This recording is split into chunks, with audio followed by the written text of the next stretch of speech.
So Mark, thank you very much for joining us. Pleasure. Wanted to kick off with a very open question, I guess. What are your views on how democracy is going in Wales at the moment? Do you think it's a healthy democracy?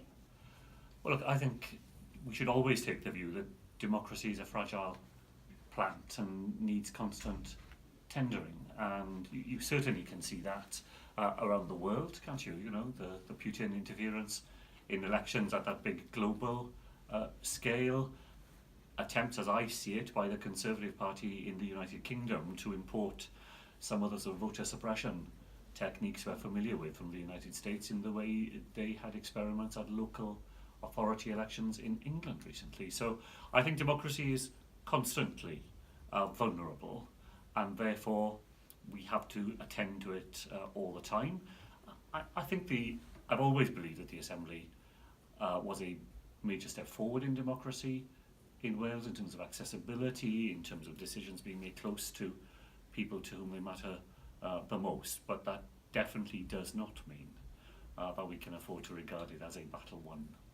On the Assembly there, we've had a lot of conversations lately about how to move the Assembly forwards. The 20th anniversary is next year. There's lots of conversations about Vote to 16. What's your view on how the Assembly should modernise, how it should be reformed? Well, I'm absolutely committed to Vote at 16. I'm committed to offering a vote to everybody who lives in a local authority area for local authority elections, for example, wherever they come from in the world. I'm determined that we should be as radical as we can be in our thinking about the way that we conduct elections here in Wales, now that we have the power to be in charge of that ourselves. I think we should think about the day that we conduct elections. I think we should think about where we have polling booths. I think we should think about whether people can vote in all the different places that there are, for example, local authority computers available to people. I myself have had a small obsession for a number of years about mobile polling stations. If a library van can call in your street, then why can't an electoral van call there too, particularly in those places where we know the barriers to people voting are most acute. I think there's more we need to do to make the simple act of voting more accessible to people and to conduct elections in ways that are consistent with the ways that people organise other parts of their lives in the 21st century. More locally in the Assembly itself, there are definitely ways in which we need to open up some of our procedures. Personally, I think we have reached the point where we need more Assembly members to discharge all the responsibilities that the Assembly now has. It's a very different place to the place that I first came to in the year 2000 in terms of powers and responsibilities. I think it's an opportunity to embed gender parity in the way that the Assembly conducts elections. There's never a good time. There's never a good time to go out and say to people that you want to expand the number of people who are elected, but if we'd taken that view in 1999, we would never have had the Assembly in the first place. Where do you stand on the other recommendation in Laura McAllister's expert panel report last year, which was around changing the voting system of the Assembly? Do you think it's needed? Well, I need to separate my personal views from the views of the Labour Party here. I am a very long-standing believer in proportional forms of voting. I've been a member of the Electoral, the Labour campaign for electoral reform for as long as I can remember. And I have lost that argument on Labour Party platforms for nearly 3 decades. So, myself, I still believe that that is the right way to organise elections here in Wales at all levels, to make the result more proportional to the way that people cast their votes. But you have to take political parties with you on this journey.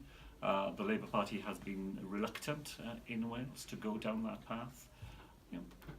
The debate goes on and you hope to gain more ground, but in the end the party has to decide its own position, not an individual. You mentioned there about your support for measures to improve diversity and gender parity in the Assembly. What, in the year of the centenary, what other things do you think that parties should be looking at, or institutions like the Assembly, local government?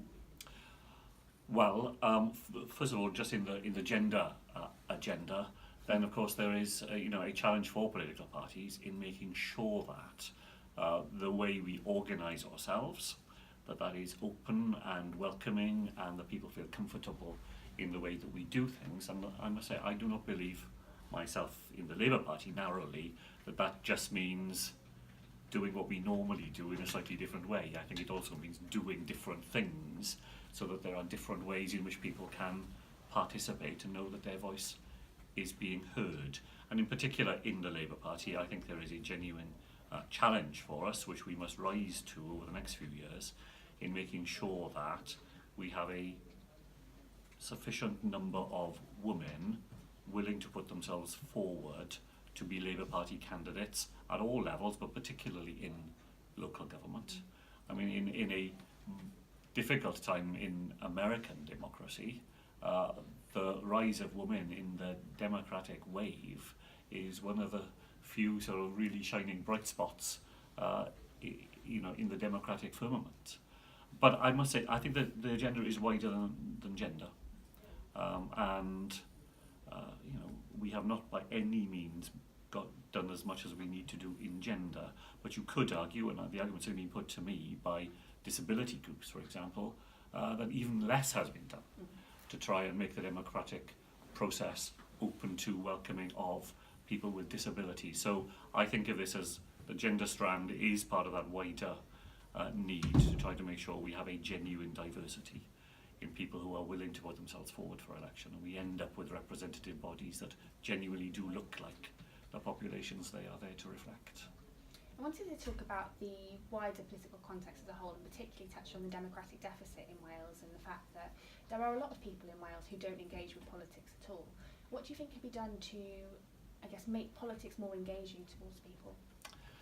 Well, I think I'd probably just want to challenge the premise of the question a little bit, because it seems to me that people in Wales are very engaged in politics, but not always in the conventional party political democratic sort of structure way, because if an issue arises in a local community that matters to people, Wales is still a place where people regard collective organising and taking part and making their voice heard as something that they naturally would want to do. So I think it is a bit how you define democracy and how you define participation.